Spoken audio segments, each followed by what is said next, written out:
आज हम पढ़ने वाले हैं the meaning of auditing. Auditing का मतलब क्या होता है? किसी भी बिजनेस ऑर्गेनाइजेशन की अगर हम बात करें तो वहाँ पे क्या होते हैं, बहुत सारे ट्रांजैक्शंस होते हैं। ट्रांजैक्शंस वो कैश में भी हो सकते हैं और क्रेडिट में भी हो सकते हैं। जैसे कि कोई भी चीज़ हमने परचेज करी, सेल करी, कोई भी एक्सपेंस हमने इंकर करा, कोई भी रेवेन्यू जनरेट हुआ, तो वो सब क्या होते हैं? वो सब होते हैं ट्रांजैक्शंस।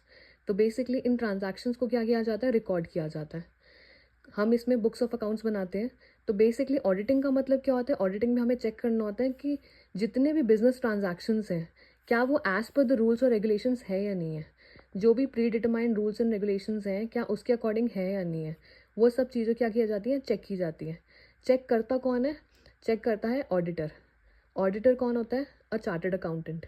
जो भी चार्टर्ड अकाउंटेंट इन प्रैक्टिस होता है, वो इसको चेक कर सकता है। तो ये चेक बेसिकली किया किस बेसिस पे जाता है? On the basis of vouchers and information available. जितने भी वाउचर्स और इन्फॉर्मेशन अवेलेबल होती है, उसके बिहाफ पे ये चेकिंग होती है। चेकिंग किस चीज़ की जाती है? चेकिंग करी जाती है फाइनेंशियल स्टेटमेंट्स की। फाइनेंशियल स्टेटमेंट्स क्या क्या इंक्लूड करते हैं? ट्रेडिंग अकाउंट इंक्लूडेड होता है, profit and loss account included होता है, बैलेंस शीट, जितने भी रिलेटेड वाउचर्स होते हैं उन सबको भी चेक किया जाता है। बिल्स हो गए, इन्वॉइसेस हो गए। तो अभी हम पढ़ते हैं कि इसकी एक definition. An audit is an independent examination of financial information of an entity. Audit क्या होता है? एक independent examination होता है।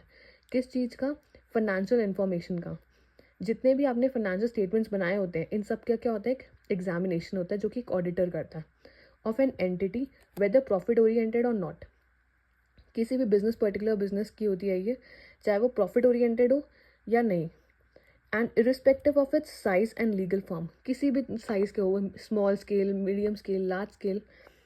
When such an examination is conducted with the view to express an opinion thereon. लेकिन basically होता किस लिए ये एग्जामिनेशन कंडक्ट होता है?